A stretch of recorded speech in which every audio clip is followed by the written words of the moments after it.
Eh, Buenas noches, doctor Martín. Bienvenido. hola. Vamos a compartir pantalla. Por eso no prendo la cámara para poder compartir pantalla y no se agoten los recursos. A ver.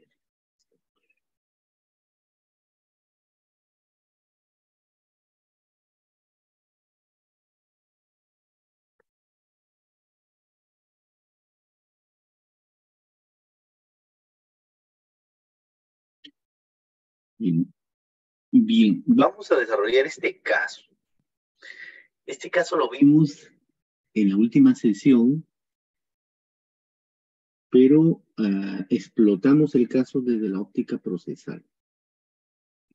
Ahora este mismo caso lo vamos a utilizar para explotarlo dentro del ámbito civil, porque lo que viene ahora son preguntas que se van a desarrollar, pero que corresponden al ámbito civil. ¿Sí? Este caso lo vimos en materia procesal porque se vinculaba al proceso de otorgamiento de escritura pública. Pero también en el examen que se tomó por la Junta se hicieron preguntas de civil.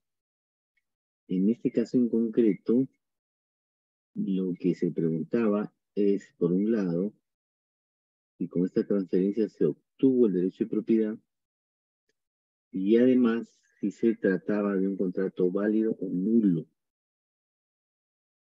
¿Sí? Y yo tenía mis dudas respecto de, porque la respuesta final en estas preguntas, pues que el contrato era nulo. Pero vamos a desarrollar el caso y creo que podemos comprobar con los argumentos que se van a vertir que el contrato no tiene nada que ver con la nulidad, sino más bien con la ineficacia. Y con la ineficacia relacionada, por acá la voy a poner, ustedes pueden ir consultando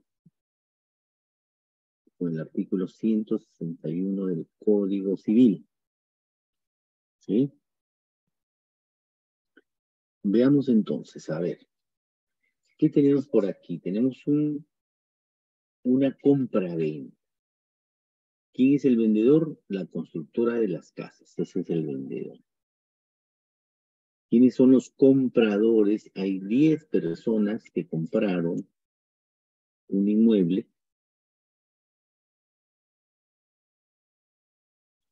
Era una edificación para un condominio, ¿no? Era una construcción para un condominio y se iban a vender departamentos, ¿no? Entonces, como se iban a vender departamentos,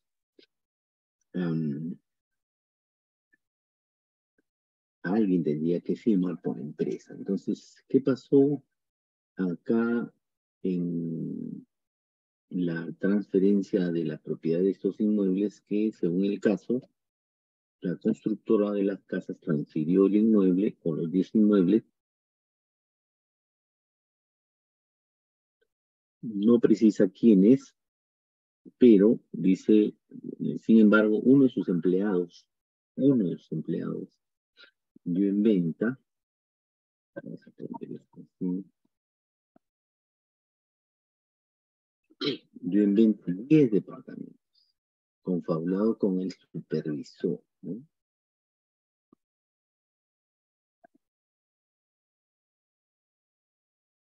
Y firmaron los contratos de compraventa. Ante ello, los compradores solicitaron la formalización mediante el proceso de otorgamiento de escritura pública. Parece que lo hicieron por una minuta o probablemente por un contrato con firma legalizada. Y en el proceso de otorgamiento de escritura pública, que fue admitido a trámite, los abogados de la constructora sostuvieron que quienes habían firmado los contratos no tenían el poder suficiente para ello. Contestaron la demanda en ese sentido, debido a que los actos de transferencia de propiedad requieren facultades expresas y especiales de representación para enajenar bienes de la empresa. aquí nos hacemos la primera pregunta, ¿no? Dice que, el caso dice que es una SAC, es decir, que es una sociedad anónima cerrada, ¿no? ¿Esto qué significa? Que es una sociedad comercial, es una persona jurídica regulada por la Ley General de Sociedades. Y de acuerdo a la Ley General de Sociedades, ¿quién representa a la sociedad en este caso? La regla general es que la sociedad es representada por su gerente general, ¿no es cierto? El gerente general es el representante legal de la sociedad. El órgano de administración de una sociedad está encabezada por el gerente general. El gerente general tiene las facultades suficientes para transferir bienes, aunque todo va a depender de lo que diga el estatuto, ¿no? Porque a veces el estatuto tiene reglas especiales, ¿no? Por ejemplo, las empresas grandes, cuando tienen que hipotecar, tienen que transferir, incluso tienen niveles de representantes, ¿no? Hay representantes que pueden comprometer a la empresa hasta por un monto determinado y así sucesivamente van creciendo los montos, ¿no? Pero esta es una empresa pequeña, al parecer hay un solo gerente y como hay un solo gerente, el gerente debería tener la representación para transferir.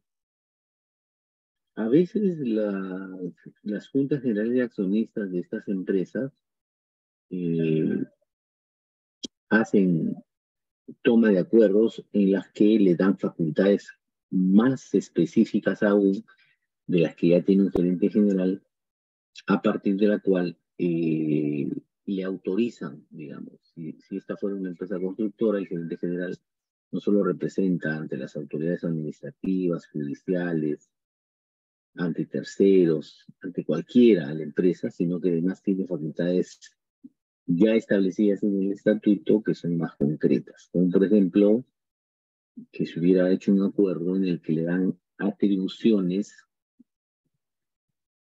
al gerente general para transferir bienes con sola firma, ¿sí? Y los bienes con sola firma se pueden hacer sin ningún inconveniente porque ya hay no solo la condición de gerente, sino una facultad adicional concedida por un acuerdo de Junta General. Todos esos acuerdos, obviamente, el nombramiento de gerente general y esas facultades especiales deberían estar inscritas para que sean conocidas por terceros y además para que puedan formar parte de la calificación cuando se quiera inscribir este tipo de transferencias. También es posible que las personas jurídicas tengan apoderados, es decir, que,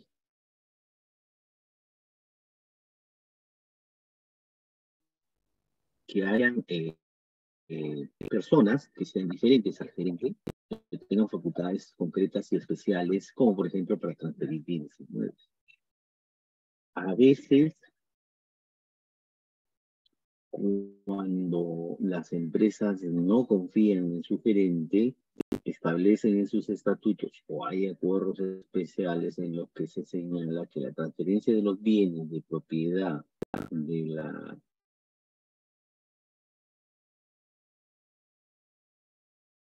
empresa puede ser otro miembro de la sociedad, que puede ser de repente otro, digamos, sea otra persona, ¿no? Que pueda ejercer algún cargo dentro de la empresa, ¿no?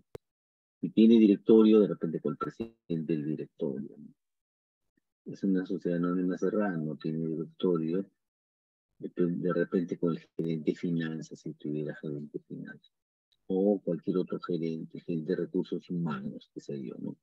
Entonces, a veces también la posibilidad de transferencia se establece, se regula para que no solo sea una sola persona la que suscriba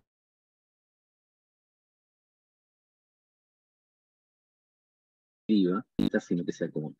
Pero en fin, pero no olvidemos que de lo que estamos hablando es de quién puede transferir el inmueble.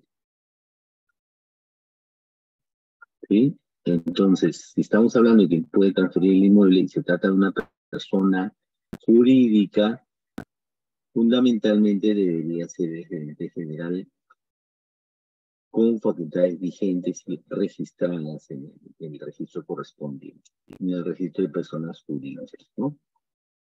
Entonces, si para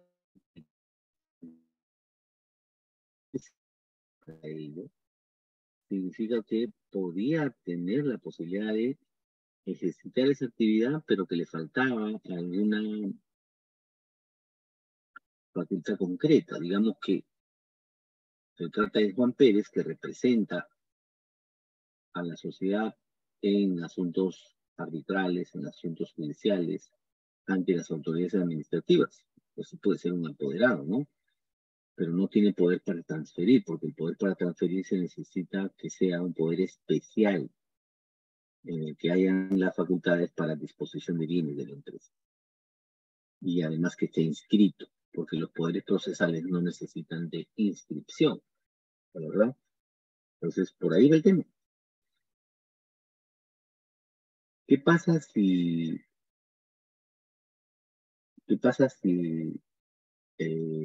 alguien transfiere un inmueble sin tener la representación que se considera para el momento de la transferencia?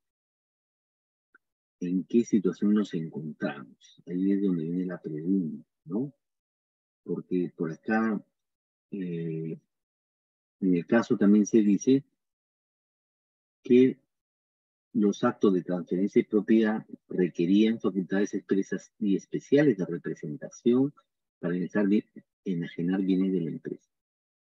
Y repito, esto es cierto porque se necesitan facultades expresas y especiales en las que se diga que el gerente o Juan Pérez, si es un apoderado, pueden transferir los bienes de la empresa. En este caso, los departamentos que se han construido por esta persona jurídica, ¿no? El terreno es de la persona jurídica, los inmuebles que se construyen sobre ese terreno son también de la persona jurídica, se inscriben a nombre de la persona jurídica y entonces tiene que haber alguien que realice la transferencia. Y en este caso, debería ser siempre alguien que tenga estas facultades expresas y especiales, ¿no?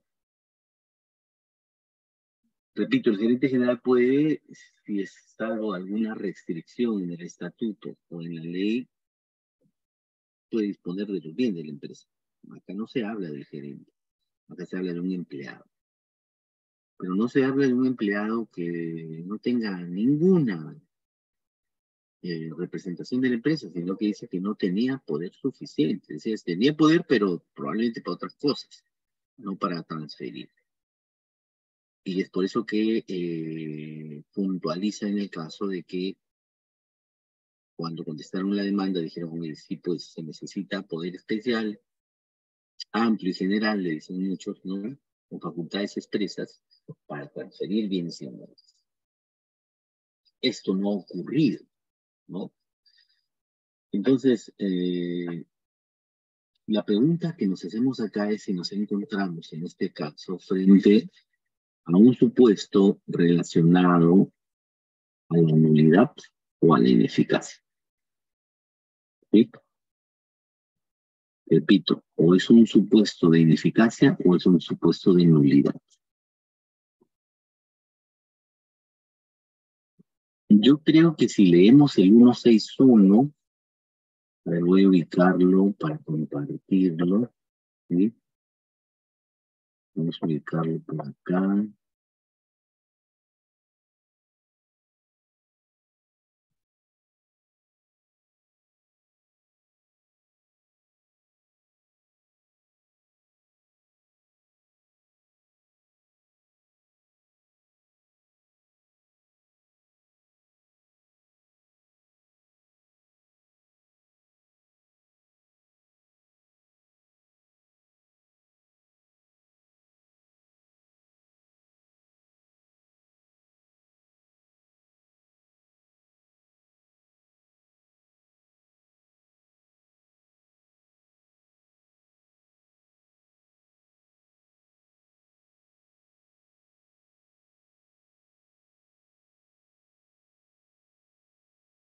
Miren que dice el 161.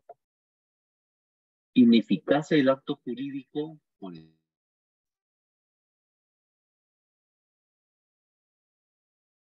artículo. El acto jurídico celebrado por el representante excediéndose de los límites de las facultades que han conferido, violándolas, es ineficaz.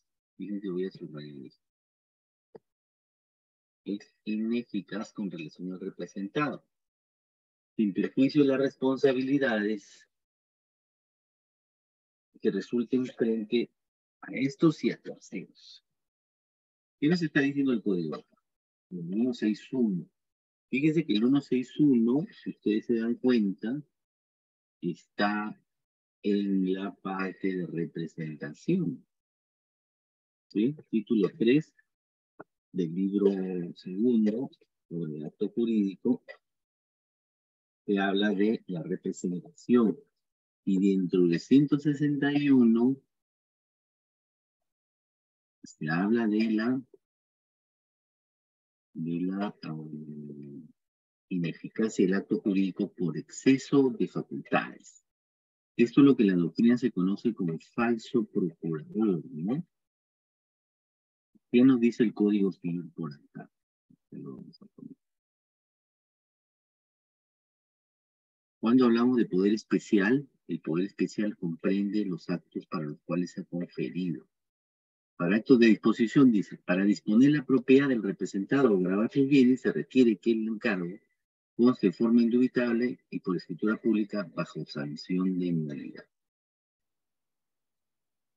Es decir, que si alguien transfiere un bien y no tiene esas facultades, obviamente el 156 dice que el poder debe constar por escritura pública y en él, de forma indubitable, las facultades de disposición, ¿no?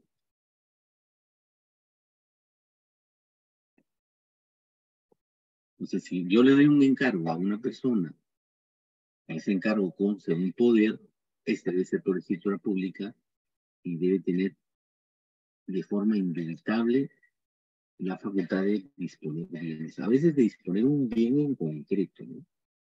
Como se necesita poder especial, indubitable y concreto para casarse y también para pedir el divorcio, porque además debe ser para pedir el divorcio por una causal en concreto. Y hay más especificación todavía, ¿no? Pero acá tenemos al poder para pública la facultad para disponer. ¿Sí? Y ese poder no tiene esas dos características, ese poder no sirve, es nulo. Pero aquí no estamos hablando del poder, estamos hablando de la disposición de bienes, ¿no? ¿Cuál es la fórmula que tiene el Código Civil cuando alguien transfiere un bien sin tener las facultades que se requieren para hacerlo? Nuestro Código Civil no habla de nulidad cuando se habla de representación. Nuestro Código Civil habla de ineficacia. Y veamos rápidamente que cuando hablamos de ineficacia, hablamos de un acto jurídico válido y no de un acto jurídico nulo. ¿Sí? Entonces, cuando hablamos de el falso procurador, nos encontramos frente a un supuesto de ineficacia y no a un supuesto de invalidez, por nulidad o anulabilidad, en este caso por nulidad. ¿Sí? Parece que en esta pregunta se han confundido ambas figuras, porque cuando se dan las opciones para completar el caso, se habla de que no ha habido agente capaz y que el supuesto en el que se ha incurrido es un supuesto de nulidad. Y creo que la respuesta, en este caso, respecto de la nulidad, es incorrecta. Porque fíjense que cuando en el caso se habla de quien ha dispuesto por la empresa, dice que es un empleado, confabulado con el supervisor, supongo que este supervisor verificaba si se hacían bien o no las transferencias,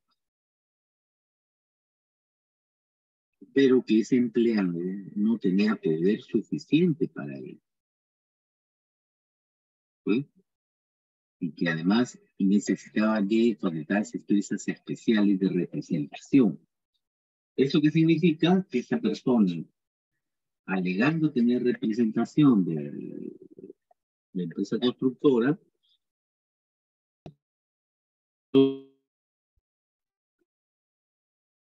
de esos departamentos compraron el bien y luego demandan otorgamiento de escritura pública. Cuando salen al otorgamiento de escritura pública,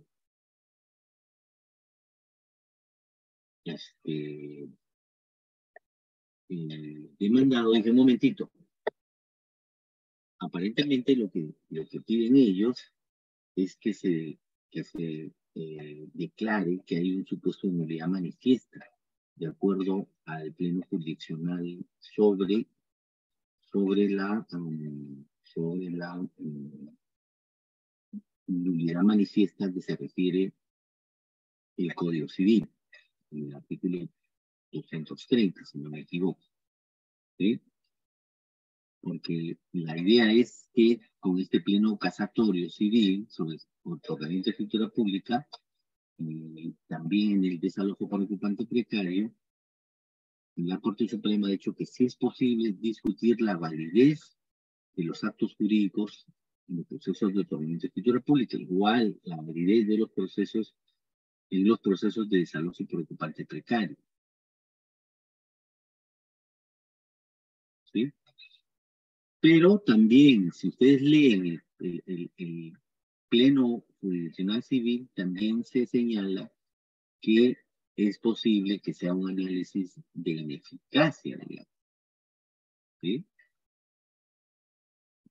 Que se pueda comprobar que existe un supuesto de ineficacia del acto, ¿no? Por ahí se lanza, por ejemplo, que no se puede otorgar escritura pública y el demandado, perdón, si el demandante presenta una demanda de otorgamiento de escritura pública, pero no pagó el precio, ¿no? Por ejemplo, ¿no? Hay una regla de esa naturaleza. Pero en este caso también igual, la pregunta que nos hicimos en el momento de formular el caso, de acuerdo a lo que dice la Junta, es si es que en el proceso de otorgamiento de escritura pública se puede discutir entre las partes y que el juez tome la decisión, discutir entre las partes y que el juez tome decisión de un supuesto de invalidez o un supuesto de ineficacia. No hay ningún problema ahora, porque antes los jueces que otorgaban la escritura pública y dejaban para que tú discutas eso en un nuevo proceso. Cosa que era un poco complicada, ¿no? Parecía complicado. Porque ya otorgaban la escritura pública, se inscribía y discutir en un nuevo proceso era más complicado para el interesado. Está breve el panorama con este pleno casatorio, porque ahora se dice, sí, pues, en el proceso de otorgamiento de escritura pública y en el desalojo por ocupante precario sí se puede discutir la invalidez del acto cuando hay nulidad manifiesta. Y este no es un supuesto de nulidad manifiesta, porque este es un supuesto ineficaz. Bastante teoría hay construida sobre supuestos de ineficacia por representación. En este caso, por la existencia de los denominados falsos procuradores, así se llama, o falsos procuratos. En la doctrina, si ustedes ponen en su Google falso procurator, van a darse cuenta que se trata, y además el 161 que estamos viendo en pantalla, señala con mucha precisión que si la transferencia se hace por alguien que no tiene que no tiene la representación que alega o se excede de esta, el negocio jurídico es ineficaz y no nulo. Bien. Ahora hay mucha teoría sobre esto, ¿no? Y creo que la posición casi unánime en estos casos de los teóricos en relación a acto jurídico o contrato es de que se trata de negocios jurídicos ineficaces y no inválidos. ¿Sí? Cuando nos encontramos frente a un supuesto de representación deficiente, defectuosa, en la que alguien alega la existencia de representación y no la tiene o se excede de las facultades, el negocio jurídico no es inválido, es decir, no es nulo, sino es ineficaz, porque no resulta oponible a la parte que supuestamente otorgó la representación. No se trata de una situación que se haya generado como un supuesto de ineficacia estructural, ¿no es cierto? La ineficacia estructural tiene que ver con la no configuración adecuada del acto en sus inicios. Aquí hay gente capaz, sí, quien ha vendido es una persona mayor, tiene DNI, no tiene ninguna restricción para disponer de los bienes, para celebrar un acto jurídico. El fin es lícito, el objeto es jurídicamente posible, la forma es la adecuada, qué sé yo. Es decir, no se presenta ningún elemento, presupuesto o requisito que se encuentre ausente para celebrar un negocio de naturaleza. Pues el tema no está ni en el objeto, ni en la finalidad, ni en el agente, porque el agente capaz significa tener a alguien, ahora pues esto también ha cambiado. Si ustedes revisan el Código Civil, esta causa también ya desapareció del Código Civil porque ya no hay agente incapaz. Ya no hay persona que se considere incapaz. Todos pueden declarar válidamente su voluntad directamente o a través de apoyos o cuando se dictan medidas de salvaguardia por un juez de familia, ¿no? Entonces, creo yo que la respuesta que se ha utilizado en este caso es errada, ¿no? Ahora también se pregunta si, dice, en el caso anterior, quienes cumplieron de buena fe con depositar el dinero a la empresa constructora de las casas, dice que el contrato de compraventa no fue suscrito por quienes estaban facultados, obtuvieron la propiedad, obtuvieron el derecho de propiedad. Esa es una pregunta interesante, ¿no? Si alguien le compra a una persona que no tiene la representación que invocaba para la transferencia del bien, obviamente no adquiere el derecho de propiedad. ¿Sí? No adquiere el derecho de propiedad y no se convierte en nuevo propietario. Pero eso no significa que la transferencia sea nula, no ineficaz, ¿cierto? La ineficacia tiene que ver con la funcionalidad del negocio. En este caso, la funcionalidad del negocio impide que los efectos de este negocio jurídico se trasladen a la esfera jurídica del representado. El representado no se ve perjudicado por esa transferencia, ¿sí? Pero tiene que demandar para que sea declarado de esa forma, ineficaz por un juez. Se va a obtener una sentencia declarativa en la que el juez va a decidir que ese negocio jurídico no le es oponible y en consecuencia no tiene ningún efecto en la esfera jurídica del representado.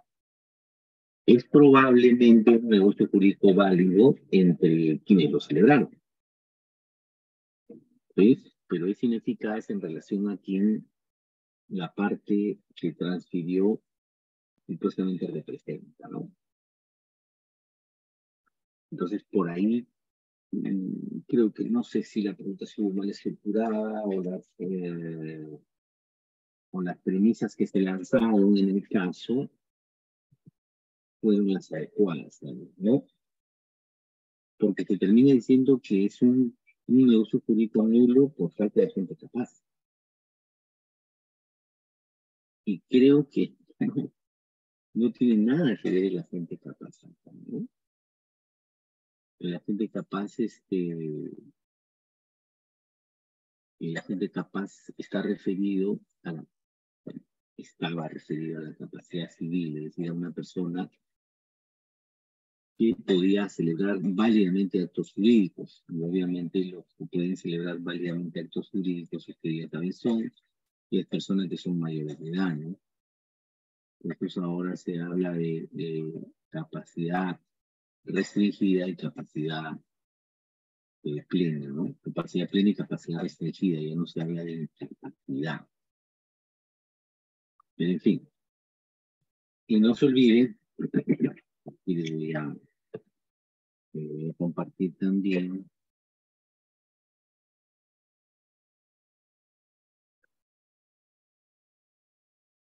que lo vean y se vean, y puedan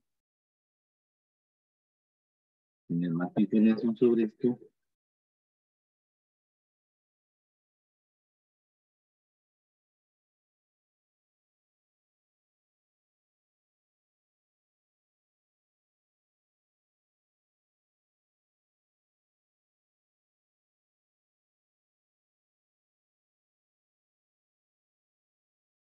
En 219 es el que ha sufrido la modificación.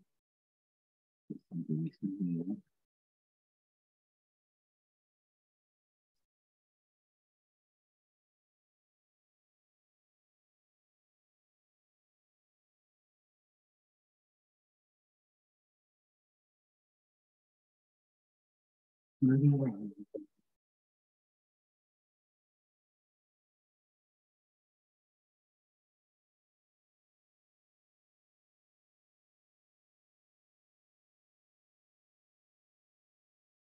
Este es el 219, fíjense, en, la, en el inciso 2, cuando se refería a la gente capaz, ya esto ha sido derogado. Y les digo que ha sido derogado y en relación, en relación a, a la capacidad civil, ¿no es cierto? La capacidad civil ha sido modificada desde muchos ángulos en el tema de la en el tema de la capacidad. Desde ahora ya no se habla pues, de los sujetos incapaces, ¿no? Ya no hay incapacidad en nuestro Código Civil. Ahora las personas que antes eran incapacitadas tienen posibilidad de declarar su voluntad a través de los famosos apoyos, ¿no? Hay toda una revolución en la parte de capacidad civil del Código Civil en la que se hace en la que se hace redundancia, en la que se ha cumplido con disposiciones que están contenidas en instrumentos de carácter internacional, ¿no? El Código Civil y el Código Procesal Civil y todas eh, las instituciones en nuestro sistema jurídico relacionados a la capacidad tienen que ser estudiadas, analizadas en base a estos instrumentos internacionales. Por eso es que se dio un paso importante y trascendental, ¿no? Ya no hay excepción tampoco procesal de esta naturaleza, ¿no? Que se refiere a la incapacidad. En fin, en fin. Salvo que haya alguna pregunta sobre esto, por favor, por pasar a otro ejercicio, si no me avisa. Respecto a cualquier inquietud, pregunta, cuestionamiento.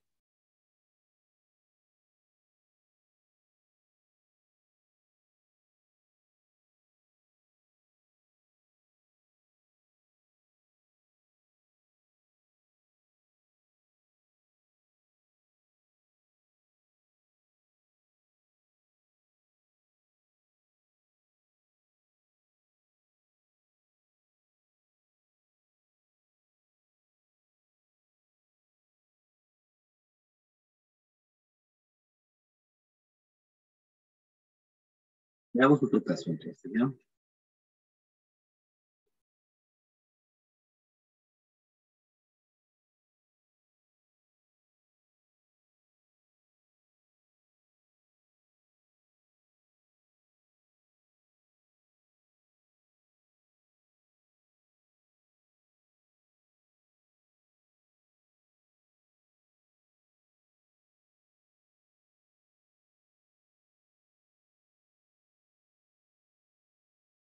A ver, vamos a hacer.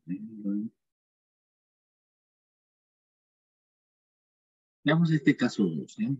Dice, don Pablo y don Pedro celebran un contrato de compraventa en departamento privado. En cuya virtud, don Juan se obliga a transferir la propiedad de un terreno ubicado en Sagrada a don Pedro. Juan es el vendedor, Pedro es el comprador. Y este se obliga a pagar el precio pactado en dinero.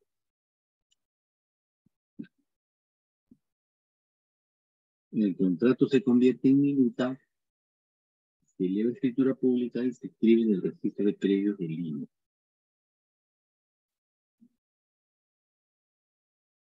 Se pregunta en este caso cuándo se perfeccionó el contrato y qué obligaciones nacen. ¿No? A ver, hay distintos momentos aquí, ¿no es cierto? Primero celebra un contrato de compraventa, un documento privado. Segundo, este se convierte en minuta. Tercero, luego pasa a escritura pública. Y cuarto, se inscribe en el registro. Entonces, si se inscribe en el registro, ya tenemos un cuarto momento, ¿no? Lo que se nos pregunta acá es cuándo se perfeccionó el contrato, es decir, cuándo nació el contrato. Aquí creo que hay que diferenciar, eso lo hicimos en la clase pasada, ¿no? Diferenciamos entre formalización y perfeccionamiento. ¿Okay? La formalización se refiere a un acto jurídico que se lleva al proceso judicial de otorgamiento de escritura pública para formalizarlo, es decir, para convertirlo en un documento privado a un documento público, ¿no? En un documento privado, una minuta, ¿no es cierto? Y convertirlo en un documento público en escritura pública, ¿no? A eso le llamamos formalización del contrato. Cuando hablamos de perfeccionamiento, el contrato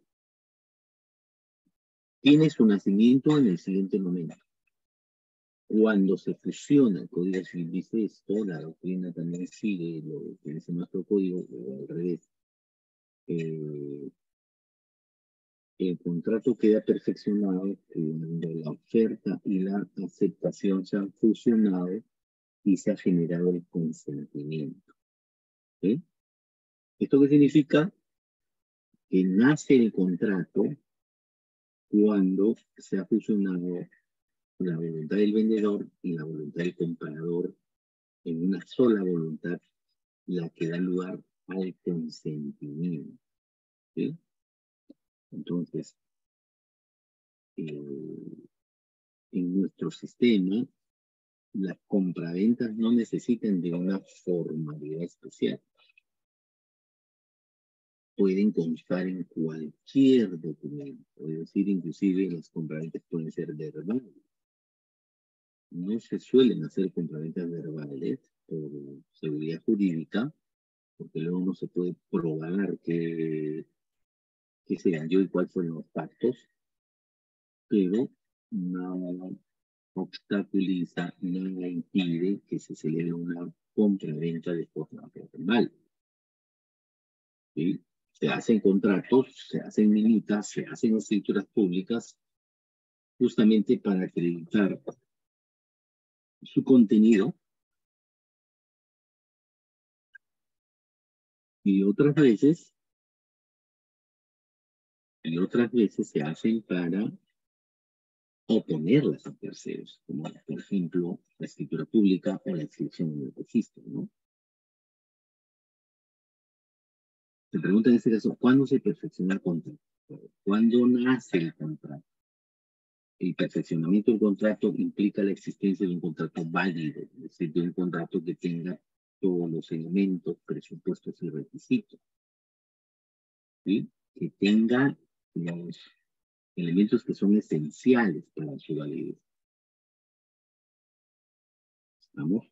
Entonces, en este casito lo que se estaba pidiendo fundamentalmente es que el postulante haga un razonamiento de cuándo normalmente se perfecciona el contrato. Basta el acuerdo de ambas voluntades que fusionan en el consentimiento para que el contrato nazca. En este caso, el contrato nació en el concepto cuando se firma el documento privado. ¿Sí? Juan y Pedro se le da un contrato de compraventa en documento privado. Y aquí se obligó a transferir la propiedad del terreno sin ella. No es un contrato preparatorio, no es una promesa para contratar, no es una promesa de venta en sentido general. Es una transferencia del derecho de propiedad. La transferencia del derecho de propiedad ya se produjo.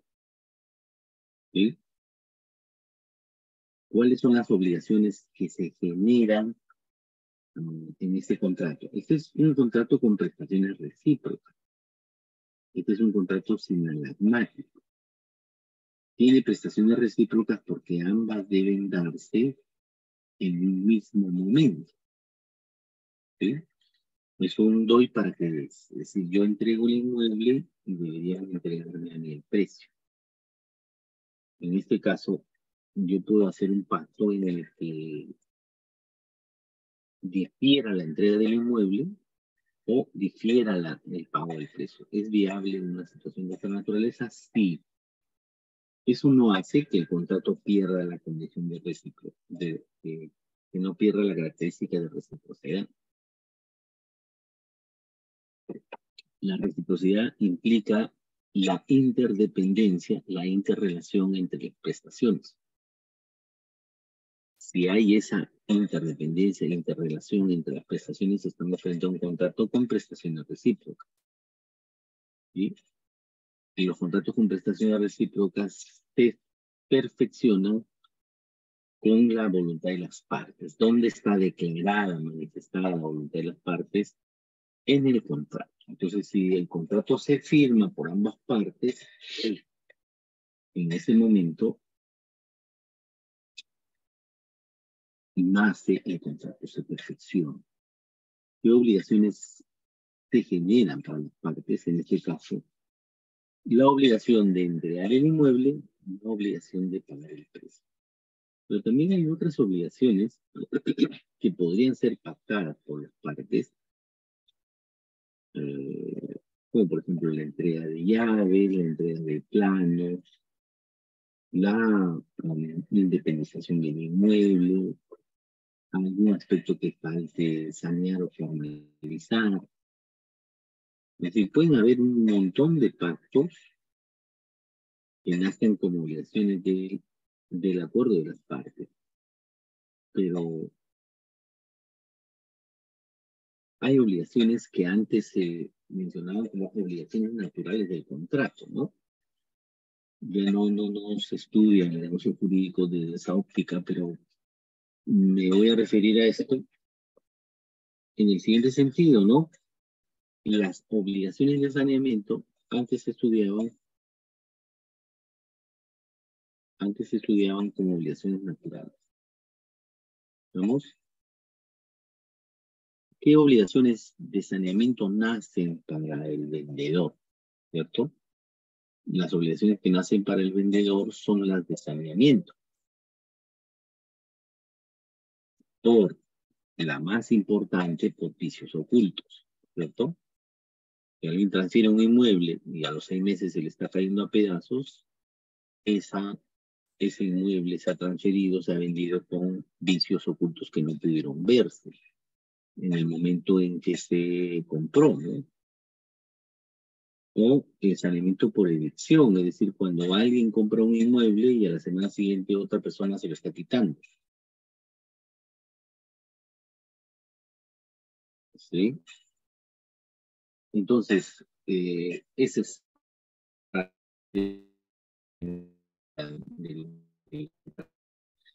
otra obligación que nace es la que acabamos de ver hace un ratito, es la obligación de otorgar escritura pública.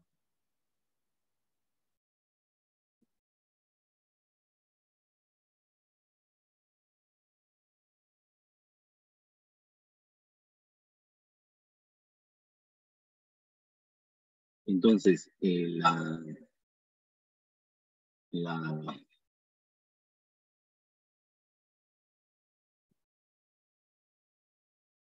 obligación de otorgar escritura pública también es una obligación que emerge en un contrato de compraventa, ¿no?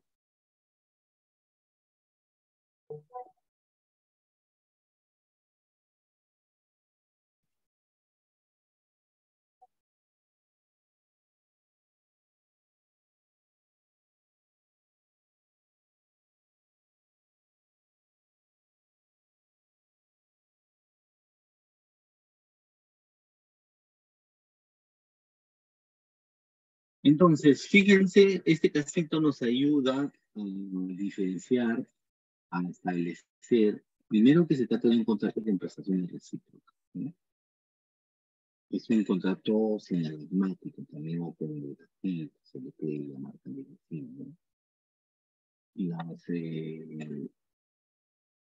partes asumen prestaciones que deben concurrir de forma simultánea, ¿no? Por ejemplo, si una de las partes exige el cumplimiento de una de sus prestaciones y la otra, sin haber cumplido la propia, ahí procede una excepción de incumplimiento. Si alguien sospecha que cuando le toca cumplir en segundo orden y el que va a cumplir en primer orden no va a poder cumplir con su prestación, ahí procede también una excepción de causalidad, ¿no? Son dos situaciones que se dan normalmente en los contratos con prestaciones recíprocas. Porque si alguien no va a cumplir y me está exigiendo cumplir, yo obviamente puedo suspender el cumplimiento o pedir que me garanticen el cumplimiento. Igual procede en la excepción de caducidad, ¿no es cierto? Los contratos con prestaciones recíprocas implican siempre que la relación jurídica contractual respete esa coetaneidad, reciprocidad, interrelación entre las prestaciones asumidas por las partes. Si se quiebra esa relación o la interrelación de prestaciones, obviamente el contrato va a tener problemas. Y porque no se puede permitir que uno reciba el precio y el otro no reciba el inmueble. O al revés, uno recibe el inmueble, pero no recibe el precio. Ambos deberían... Si yo vendo un inmueble, debería tener la satisfacción de recibir el precio en su totalidad. Si alguien compra el inmueble, debería recibir la posesión del inmueble, la entrega y la transferencia y la propiedad del inmueble. No tiene sentido que si se trata de un contrato con prestaciones recíprocas, alguien reciba y el otro no. ¿Sí? Porque si no se quiebra el criterio de interdependencia de las prestaciones.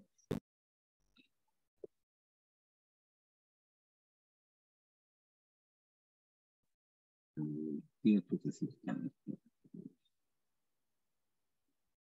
preguntas en este caso, los que están en línea, los pocos alumnos que ven en línea, si tienen alguna pregunta, por favor me la hacen llegar.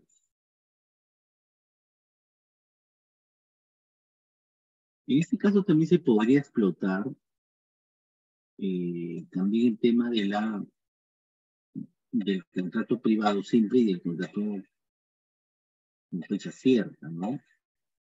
Los contratos privados, para ser oponibles, deberían tener cierta característica, ¿no? Para que puedan de alguna manera proteger la adquisición. Y básicamente lo que se aconseja normalmente es que los contratos privados tengan firma legalizada notarialmente, certificación notarial de legalización. Entonces, si quisiéramos proteger a nuestro comprador, no nos bastaría un contrato privado simple, porque sería un contrato privado que no me da ninguna posibilidad de defenderme frente a otro que tenga el mismo derecho, porque usted sabe, estamos en Perú.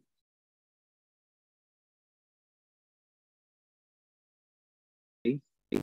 ya se haya vendido o se venda con posterioridad a un tercero, o se hagan diversas ventas por un mismo vendedor a diferentes compradores. Y ahí hay que ver quién tendría el mejor derecho de propiedad.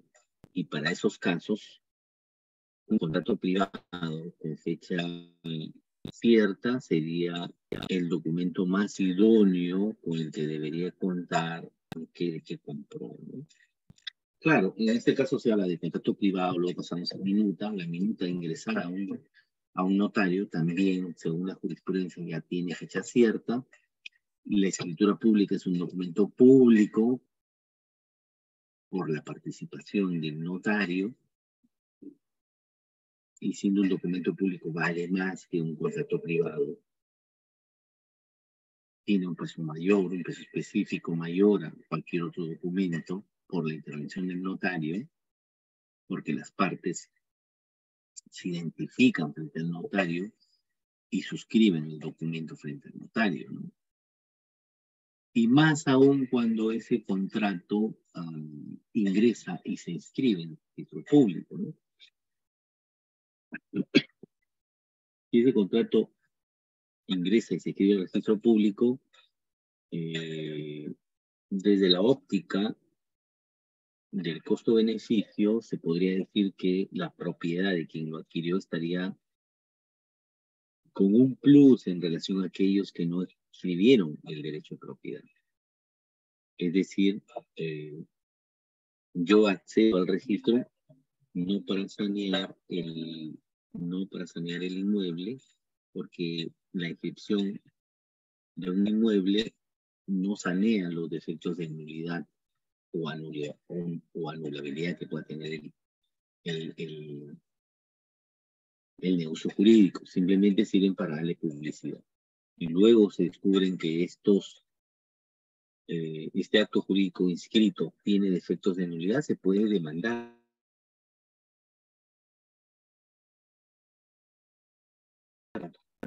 Pero cualquier persona que tenga el derecho de propiedad inscrito ya tiene cierta ventaja sobre aquel que no lo tiene inscrito. Esto sí es cierto, ¿no? Esto es, digamos, en la situación en la que vivimos en el Perú, donde hay una gran cantidad de mafias que están detrás de los inmuebles, falsificando, clonando identidades, suplantando,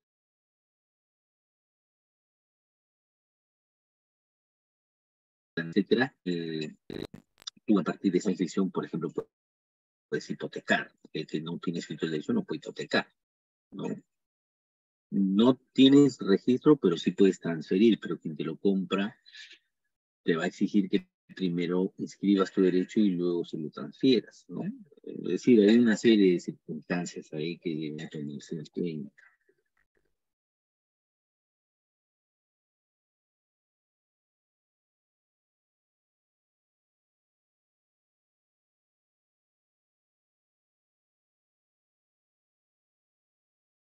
Ahora veamos otro casito, a ver cómo vamos por acá.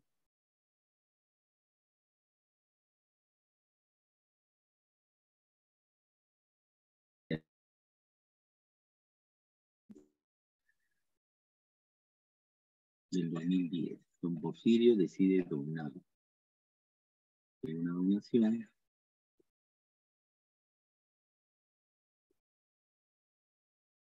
casa ubicada en la avenida tal, ¿no?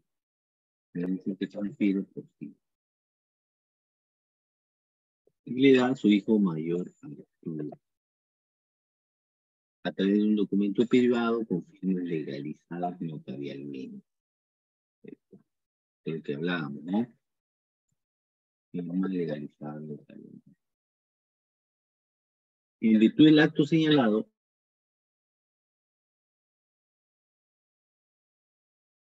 pareja de hecho de Lucila. ¿Sí? Entonces, Arturo adquiere el inmueble por donación de su padre Porfirio, y su padre Porfirio permite que tome y su familia. Con el tiempo, Porfirio fallece, ¿no? Y deja 3 hijos, entre los cuales están Arturo y su esposa, Inés.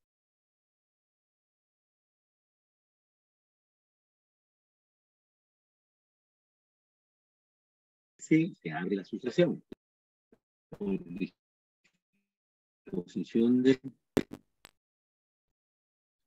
disposición de la ley, el fallecimiento de una persona hace que se abra la sucesión. ¿Qué significa que se abre la sucesión? Que se transfiere por el hecho de la muerte los bienes del causante hacia sus herederos. En este caso tiene 4 herederos, 3 hijos y un cónyuge. Herederos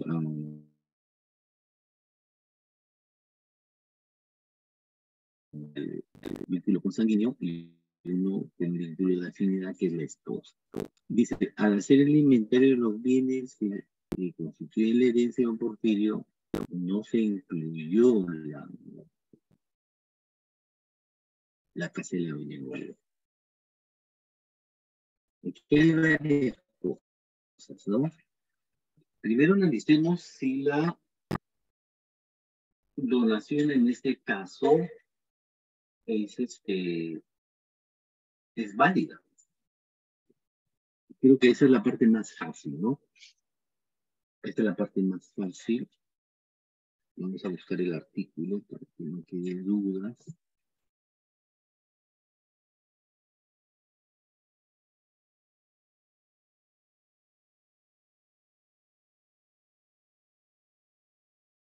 No, y vamos a buscar el artículo.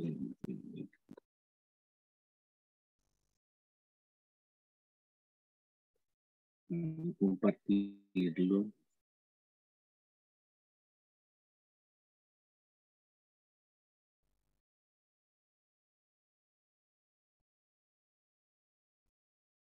Fíjese la ley cuando se trata de donación de inmuebles. Creo que hay que diferenciar entre donación de inmuebles y donación de muebles. ¿Ah? Esto es importante.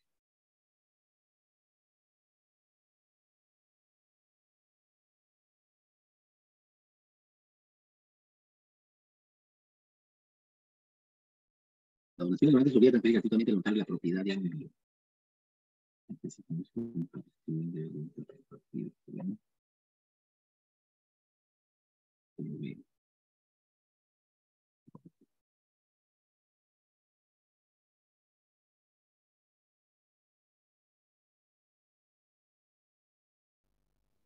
Bienes muebles y bienes inmuebles. Hablamos de bienes inmuebles. Dice, la donación de bienes con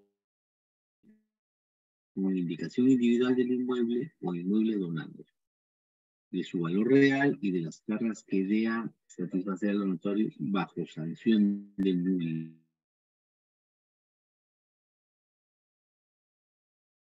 ¿Cuál es el perito que exige la ley para bienes inmuebles? Es que sea por escritura pública. Y en el caso que tenemos, un documento privado. En este caso que tenemos, un documento privado. La evaluación de bienes inmuebles debe hacerse siempre por escritura pública.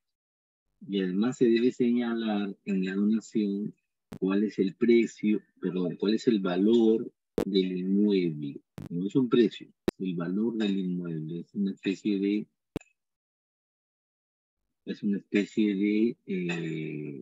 valorización del inmueble, ¿no? Luego señalar las cargas que hay en el inmueble. Si es que hay una donación que tiene carga, con cargos, sin cargo, ¿no?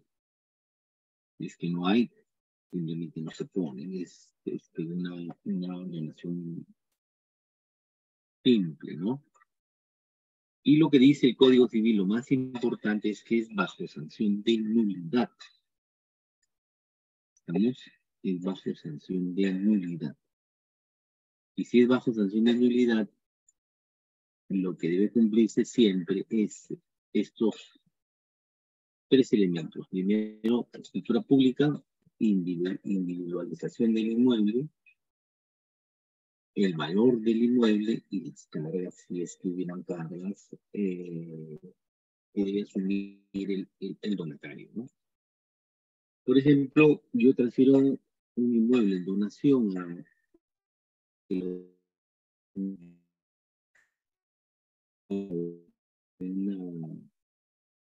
un centro de esparcimiento, a una universidad, a un colegio, a una iglesia. ¿Qué pasa cuando yo le pongo una carga a la donación? Esa donación se llama donación con cargo o encargo.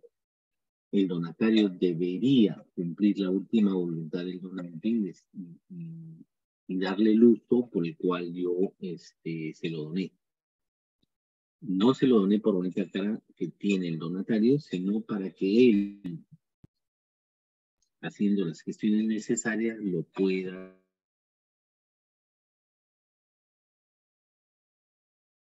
dar a después. Entonces, por ahí viene el tema, ¿no? Se habla de insultar,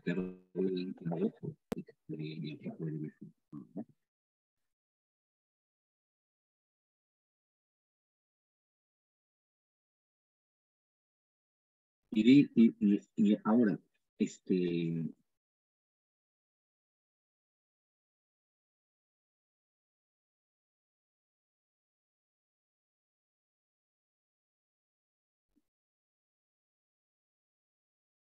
y ahora, ¿qué pasa con este inmueble ganado? Muere Porfirio y deja 3 hijos y una cónyuge, pero ya dispuso de un inmueble. La pregunta es si este inmueble donado debió ser un anticipo ilegítimo, creo yo, debe incorporarse dentro del listado de bienes que forman la masa sucesoria, que forman la masa hereditaria, o debe excluirse. Esa es la otra pregunta, ¿no?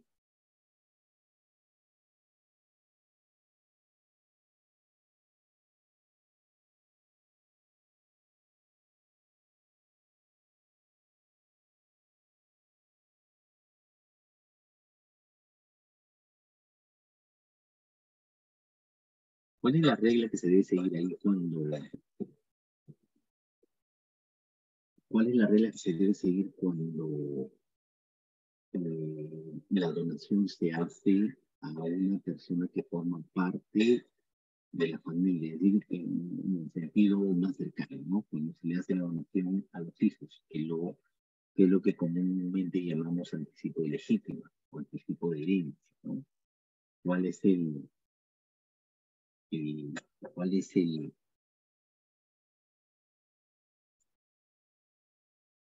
efecto que debe tener si es que el donante fallece, ¿no?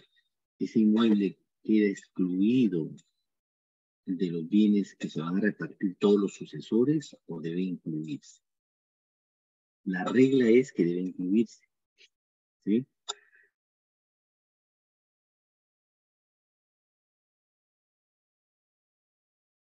Pero le hubiera vendido a hijo, el inmueble no debería incluirse. Pero si fue anticipado como legítimo, si fue entregado como anticipo de herencia, el inmueble que ha salido de la esfera jurídica y en la que el hijo lo ocupa y tiene la posesión del inmueble y la propiedad por donación, no significa que ese inmueble quede fuera del régimen sucesorio.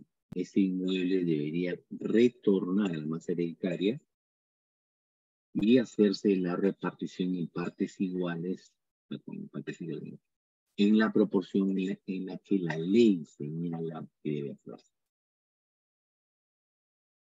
Y en este caso, a la esposa le correspondería el 60% y a cada hijo le correspondería dividirse el resto, el 40%, le tocaría 10% a cada uno, porque no se olviden que la cónyuge tiene como cónyuge el derecho al 50%, pero también tiene un derecho de heredero. Entonces, la división de esa masa patrimonial debería ser, la cónyuge acude a la repartición de herencia con el 50%, pero el 40% que sobra le correspondería a los 3 hijos más la cónyuge. En consecuencia, la cónyuge tendría el 60% de ese inmueble y el 30% se repartiría entre los sucesores. Ahora, si el hijo que adquirió vía anticipo legítimo quiere quedarse con el bien y que no se haga una división y partición de ese bien, tendría que cubrir, reduciendo la cuota de heredero que le corresponde, tendría que retribuir por el valor del bien toda la suma de dinero que le falte, con excepción de lo que cobertura su porcentaje de heredero. A él le toca el 10%.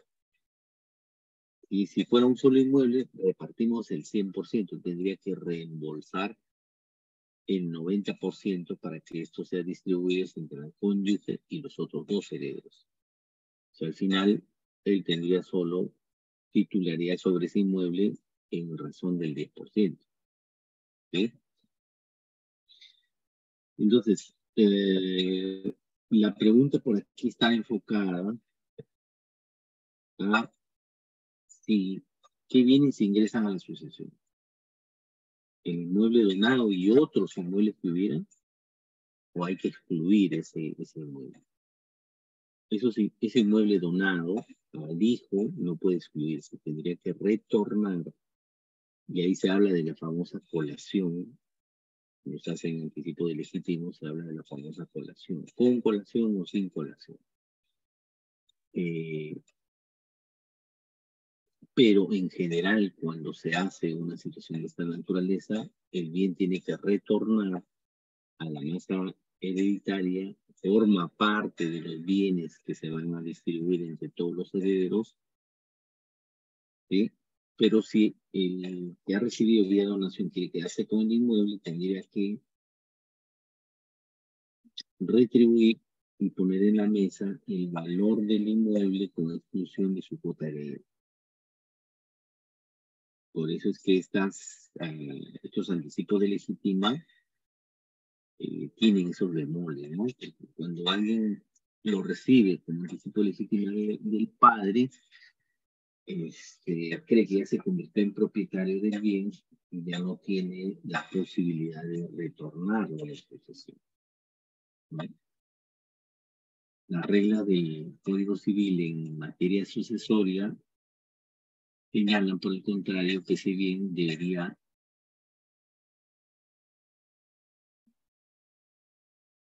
incluirse dentro de el inventario de los bienes que van a constituir la herencia de don Porfirio.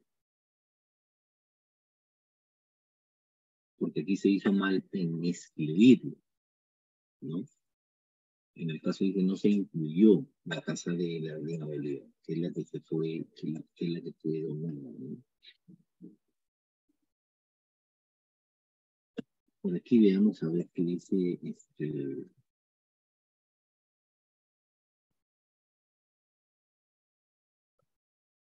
aquí dice, nadie puede dar por vía de donación más de lo que puede disponer por testamento. Es inválida la donación en todo lo que exceda esta medida. El exceso se regula por el valor que tenga o debía tener los bienes al momento de la muerte del donante. Esta es una regla interesante, ¿no? Porque si yo quisiera darle todo el bien a este hijo, tendría que tomar en cuenta que tengo un porcentaje de libre disponibilidad. En este caso, como hay hijos y como hay esposa, me parece, si no me equivoco, el causante tiene la posibilidad de disponer hasta 1/3 de libre disponibilidad de los bienes, ¿no? Y parece que en este caso se excede el tercio de libre disponibilidad, ¿no? Porque debe tomarse en cuenta que hay cónyuge y a hijos, ¿no?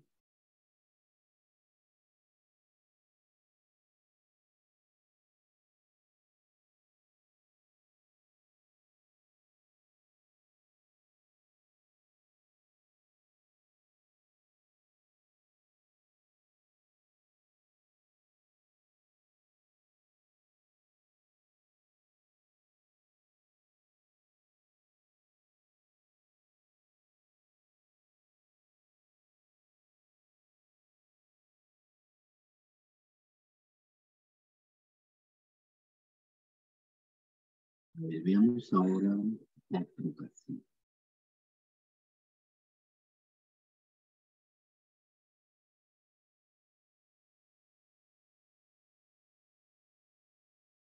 A ver, este caso de María. Acá dice María, subrayado, vivienda, diario, un contrato de arrendamiento de la casa. No.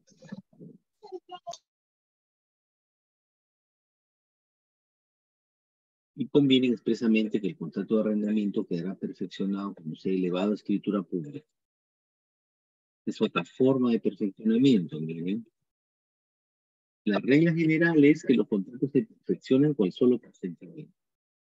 Parte firma un contrato privado y en ese momento nació el contrato, porque se ha fusionado la oferta y la aceptación en un solo contrato, en un solo acto, ¿no? Y es verbal, y yo digo, te vendo mi casa, y el otro dice, te compro tu casa y cerramos el precio. El contrato en ese momento habría nacido, ¿no? Nos faltaría solamente formalizarlo en un documento y declarar expresamente la voluntad firmando el documento, ¿no? Pero yo puedo supeditar el nacimiento del contrato a un acto posterior, una celebración. ¿Cuál podría ser el acto posterior? La inscripción en el registro o la elevación de escritura pública. A veces las empresas que tratan de evitar que el comprador se convierta en propietario y no pague el precio, o al revés, el vendedor no quiere que el comprador se quede con su precio mientras no firme la escritura pública, ¿no? Entonces, el acuerdo está supeditado a la escritura pública. Yo puedo decir, oye, te vas a convertir en propietario el día que me pagues el precio. El otro dirá, te vas a convertir en propietario el día que se otorgue la escritura pública y se pague el precio. ¿Sí? Entonces, el perfeccionamiento puede desplazarse hacia el futuro. Yo digo, este contrato no tendrá validez, es decir, no tiene nacimiento si es que no se escribe. ¿Cuándo se genera el nacimiento del acto jurídico? En este caso, cuando el contrato se haya inscrito. El día de la inscripción registral, ese contrato empieza a producir los efectos jurídicos que buscaron los partes. Esta es una de las garantías que provienen del derecho a contratar, que está en el artículo 62, ¿cierto? Y dentro de este derecho a contratar, tenemos la posibilidad de configuración interna del contrato. Dentro de la configuración interna del contrato o la incorporación de cláusulas, podemos señalar, podemos poner todas aquellas cláusulas que me estén permitidas, que sean permitidas por el ordenamiento jurídico. El ordenamiento jurídico me permite perfeccionar el contrato con la elevación de escritura pública o con la inscripción, sí, sí me permite. O sea, sí se podría hacer un pacto y es válido. Yo puedo pactar que el derecho de propiedad se adquiera cuando se ha terminado de pagar el último centavo del precio, digamos, que son, yo lo pacto en 500.000. Y esto se va a pagar en cuotas de 100.000, 5 cuotas de 100.000.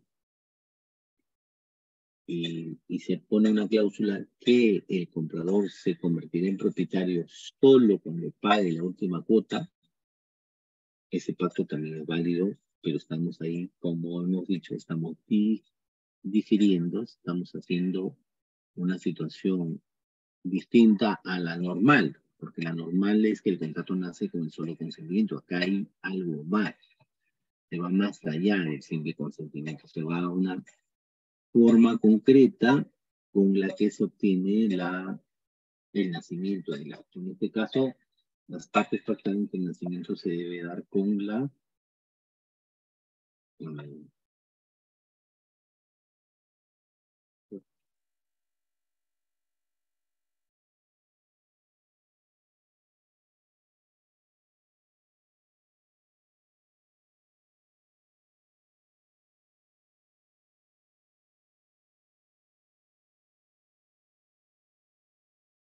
el nacimiento o perfeccionamiento del contrato nace con la elevación de escritura pública.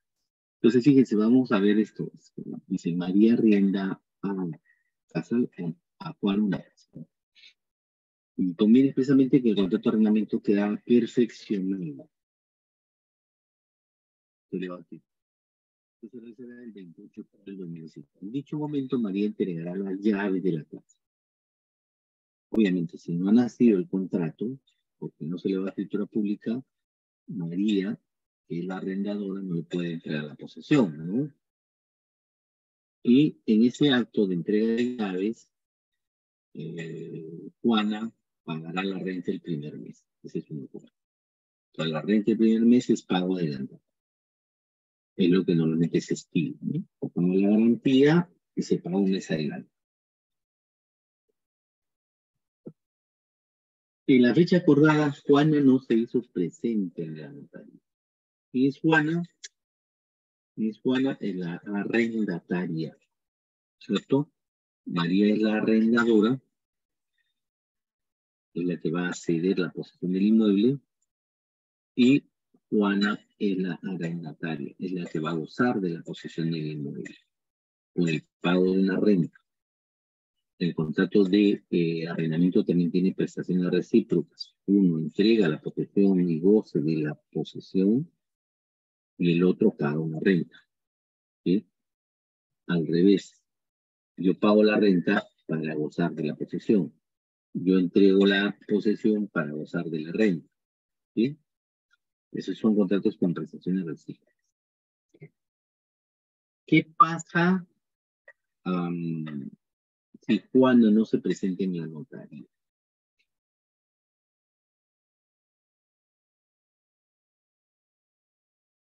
El contrato ha nacido si es que María no va a la notaría y suscribe la escritura pública. La respuesta es negativa, ¿no es cierto? Porque ya dijimos que perfeccionamiento implica nacimiento del contrato.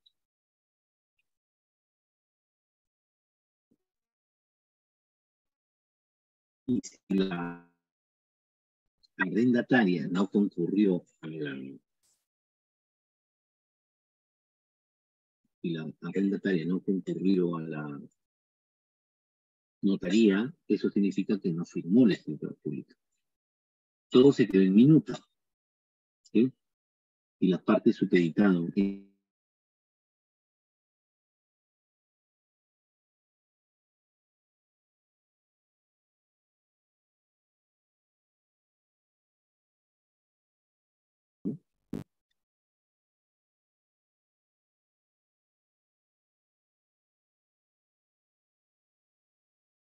Entonces, si esto es así,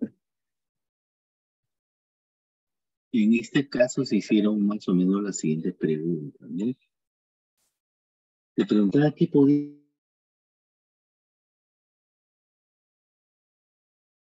durar.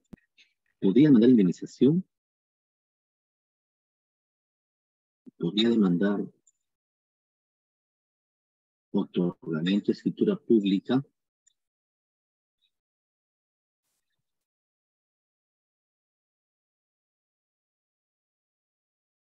¿O podía cobrar para que le paguen el primer mes de renta o cualquier otra cosa? ¿Qué podía hacer?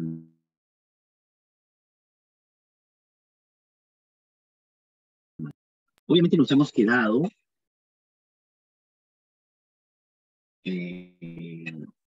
hemos quedado con un contrato que finalmente no nació, ¿no?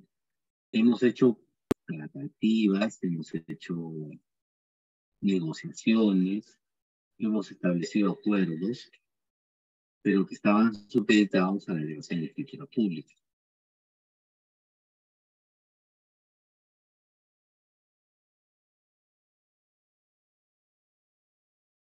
La indemnización y fue María a Juana, por la indemnización porque si ella acordó conmigo celebrar un contrato y este estaba supeditado a la firma de la escritura y yo le iba a entregar las llaves en la fecha en que ella firme la escritura y me pague el mes adelantado de renta, si ella no concurrió, ninguno de esos pactos tiene vigencia. Primero, no nació el contrato. Y si no nació el contrato, no hay obligación de pagar el mes inicial de renta. Pero sí yo podría, en mi concepto, demandar la indemnización, ¿no es cierto? Porque esto me ha generado un perjuicio.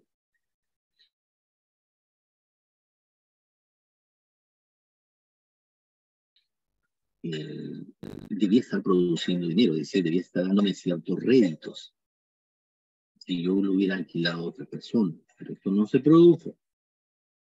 No se produjo el alquiler del inmueble. Yo tenía la expectativa de generar un ingreso con esta transferencia, perdón, con esta cesión de la posesión vía arrendamiento. Y esto no se produjo, ¿no? Entonces, yo sí podría demandar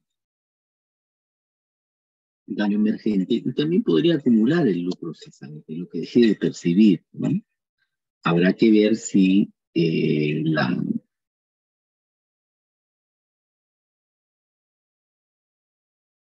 postura de esa naturaleza, ¿no?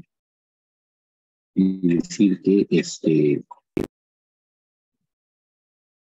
me permite el juez resarcir los daños que se hubieran generado por el incumplimiento de Juana.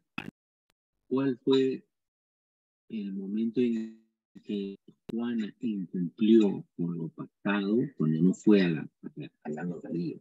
Y si no fue a la notaría, obviamente no tendría por qué pagar por la renta, pero sí creo que esto se convierte en un supuesto de responsabilidad civil extracontractual, porque el contrato no se nació, se quedaron en un precontrato para esa situación. Y si el contrato no nació, no hay forma de exigir las obligaciones que derivan del contrato, porque está en la fórmula que ya conocemos, ¿no? El contrato es fuente de las obligaciones. Y si el contrato no nació, no hay ninguna fuente de donde emerjan las obligaciones. ¿Sí? No hay ninguna. Se podría cobrar, habría obligación se podría cobrar, habría obligación de dar suma de dinero al pago de la renta el primer mes. Yo creo que no, porque la renta se paga por el uso de la posesión.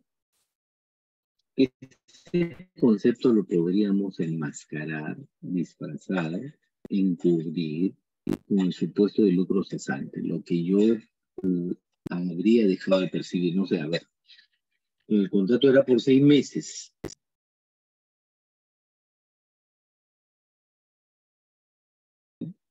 Daño emergente, pues yo tuve que contratar a un abogado para que me haga el contrato, para que firme la minuta, para que lo lleve al notario y tuve que pagarle al notario, no sé, habrá que ver quién se hizo cargo de esos gastos, ¿no? Pero si hubo que pagarse al notario, todos esos constituyen daños emergentes, ¿no? La idea de que yo, como María, dejé de percibir una suma de dinero por no haber podido alquilar el inmueble en razón de que Juana no se apareció en la notaría para firmar el documento, implica la existencia de un daño. Yo creo que sí se podría demandar indemnización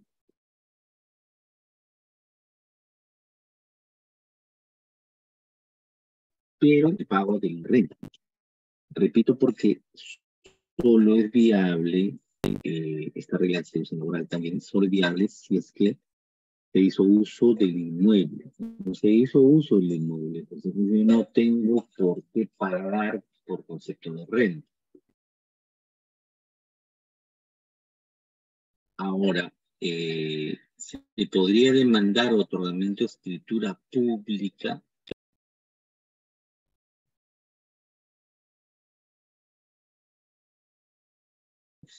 las partes han supeditado a la validez del contrato, a la existencia y perfeccionamiento del contrato, a que se eleve escritura pública. Aquí nos enfrentamos a un supuesto de formalidad ad solemnitate. Esto lo tienen ustedes claro, pero lo vamos a refrescar, ¿ya? Para que no haya inconveniente.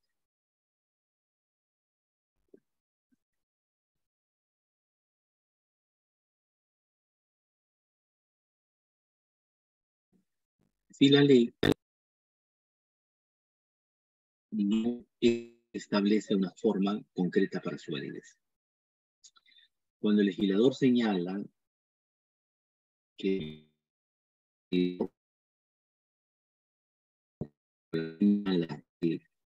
si determinado contrato no cumple con determinada formalidad válido, entonces nos encontramos frente, en este último caso, a una formalidad ad solemnitate. Lo vimos en la donación. ¿Qué decía la donación? Se necesita escritura pública básica. Es decir, que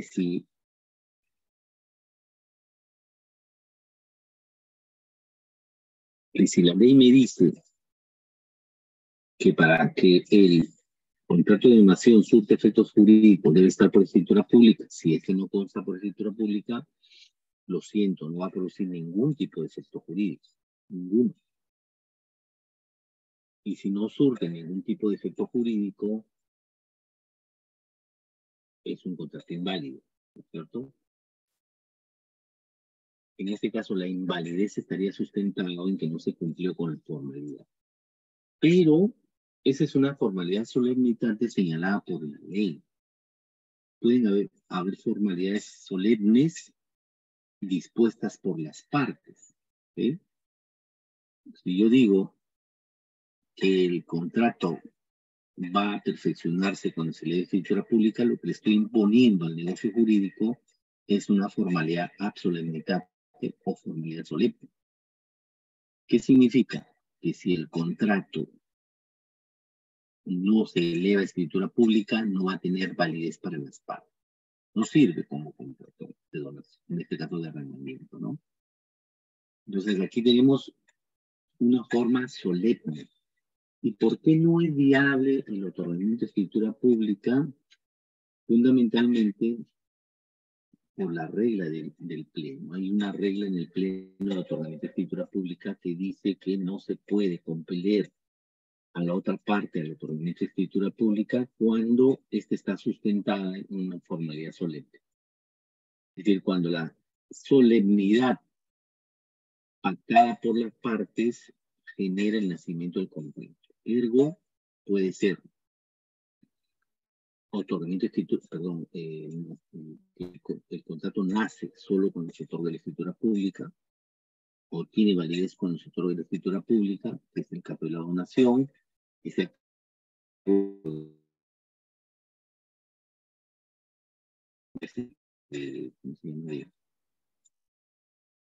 de arrendamiento, o también las partes podrían sujetar a la validez del contrato la inscripción registral. Podría ser también, ¿eh? Entonces, si el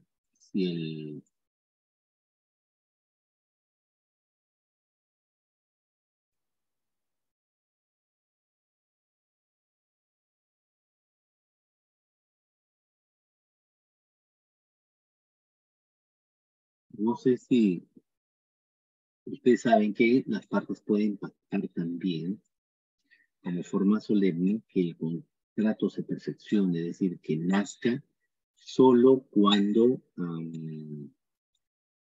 se inscribe en los registros públicos. La inscripción registrada, ustedes saben que es facultativa en nuestro medio, ¿sí? Pero las partes pueden acordar que los efectos del contrato empiecen a generarse solo después de que se inscribe el contrato. Es decir, yo compro un inmueble, me pongo de acuerdo con el vendedor de que el contrato va a tener vigencia y validez desde que se inscribe en el registro público. Ese pacto es válido, sí, es absolutamente válido. No hay ningún inconveniente que las partes pacten que el contrato no se perfeccione, es decir, no tiene vigencia, no genera efectos jurídicos, en consecuencia no tiene validez, en tanto no se inscriba. Esto significa que si hacemos contrato privado, de escritura, hasta ahí no tenemos contrato, no ha nacido, no se ha perfeccionado, porque el nacimiento del contrato, su perfeccionamiento y validez están sometidas a un acto que en este caso es un acto de inscripción. Entonces el contrato va a nacer solo cuando sea inscrito en los registros, ¿no? Entonces, ¿qué posibilidad con esta explicación hay de que se genere un proceso de otorgamiento de escritura pública? Ninguno. Lo que ustedes leen, el pleno casatorio de otorgamiento de escritura pública van a encontrar que no es viable el otorgamiento de escritura pública cuando hay una forma solemne establecida en la ley o pactada por el Estado, ¿sí? Entonces, la forma solemne puede estar contenida en la ley, que es lo que hemos visto en relación a la donación. Pero hay un artículo que dice la fianza debe constar por escrito bajo sanción de nulidad. Ahí no se acepta que la fianza sea vía contrato verbal, ¿no?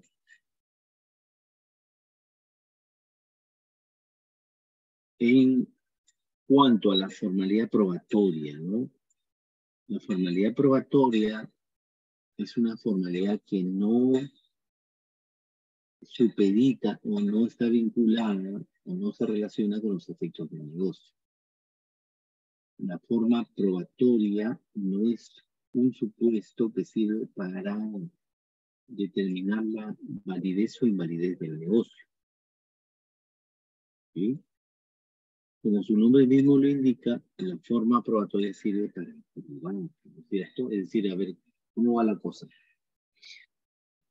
Si yo tengo la posibilidad de celebrar un contrato de compra-venta y lo hago de forma verbal, alguien me puede decir, oiga, pero que no lo has hecho por escrito, porque la ley no me prohíbe hacerlo de forma verbal.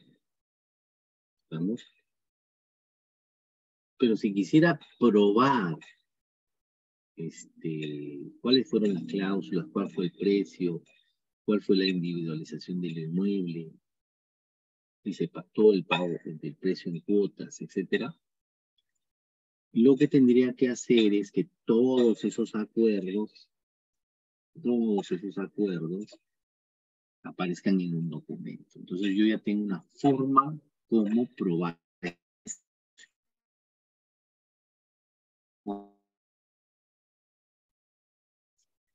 de cómo se denomina aprobaciones. Es una forma que sirve para probar los alcances del negocio, pero no tiene nada que ver con su validez. No tiene nada que ver con el despliegue de los efectos jurídicos que tiene el negocio, ¿no? Entonces, en este caso, creo que la respuesta de si existe o no acto jurídico, si existe o no el contrato de arrendamiento, es negativa, porque el contrato de arrendamiento nunca nació en razón de que no se llegó a la escritura pública, ¿sí? Razón por la cual María no podría exigir el pago de la renta, ni podría pedir el otorgamiento de escritura pública. El pago de la renta fundamentalmente porque el contrato no nació y no habían obligaciones susceptibles de ser ejecutadas, ¿sí? Lo que sí cabría en mi concepto, y creo que por ahí van las preguntas también y las respuestas, pues en todo caso que es una sola, es que María sí podría demandar a Juana por daños y perjuicios, buscando que Juana pueda resarcir los daños que se han producido por la la expectativa que tenía María respecto del alquiler del bien. ¿Sí? Porque no se olviden que si bien es cierto, no nació el contrato porque no fue la escritura pública y las partes lo habían supeditado así, sí habría un precontrato en el que las partes se comprometieron, por ejemplo, a que Juana vaya a la notaría X, ¿no? No fue, eso implica incumplimiento de ese precontrato, ¿no? El contrato tiene tres partes, esto hay que explicarlo también para que se pueda entender. La primera parte,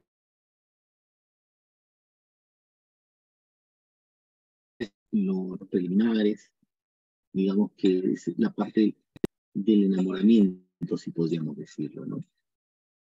Entre las partes. Alguien, te vendo esto, ¿y cuánto quieres? Bueno, bien, lo puedo vender en tanto. A ver, déjame pensarlo, déjame ver, voy a ver si me conviene, déjame hacer la evaluación, y empiezan las tratativas, ¿no? Y en conversaciones informales van tomando ciertos acuerdos, ¿no? A esto le llamamos precontrato. No hay contrato todavía. El precontrato también es un contrato de opción, no hay contrato. Compromiso para contratar, no hay contrato, ¿no? Pero cuando el contrato se perfecciona, pasamos al segundo nivel, ya existe el contrato. Y si hablamos de perfeccionamiento, hablamos de un contrato válido. Nace el contrato, nacen las obligaciones despliegan todos sus efectos jurídicos y en consecuencia las partes están obligadas al cumplimiento de esas prestaciones. ¿Estamos? Luego hay contratos que nacen y mueren, que no necesitan extenderse más, ¿no? Pero hay contratos que sí tienen duración en el tiempo, como los contratos de compra-venta a plazos, como los contratos de arrendamiento, los contratos de suministro, los contratos de mutuo, etc. Van desenvolviendo sus efectos en el tiempo. No hay pues un contrato de arrendamiento de inmuebles que no tenga prestaciones diferidas en el tiempo, ¿no? Aunque ahora pues han salido también otras modalidades de arrendamiento. Hay gente que alquila sus departamentos por una noche, ¿no? Y quiero hacer una reunión, una fiesta y el departamento tal se alquila solo por una noche. Y el pago tiene que ser por adelantado. Pero si alquilas una casa, como es el ejemplo, por 6 meses, por un año, yo puedo pactar que me pagues un año de renta adelantado, puedo pagar que me pagues el mes inicial adelantado y el resto de forma sucesiva, ¿no? A eso le llamamos contratos con prestaciones diferidas en el tiempo, ¿no? Eso si hay cumplimiento de prestaciones diferidas, a eso le llamamos la etapa de la ejecución del contrato. La responsabilidad civil en la primera parte es precontractual. La responsabilidad civil en la segunda y en la tercera son responsabilidades civiles de naturaleza contractual. Bueno, no nos alcanza más el tiempo. El patrocinador Henry está en línea. no, ya me voy despidiendo, jóvenes, ya nos veremos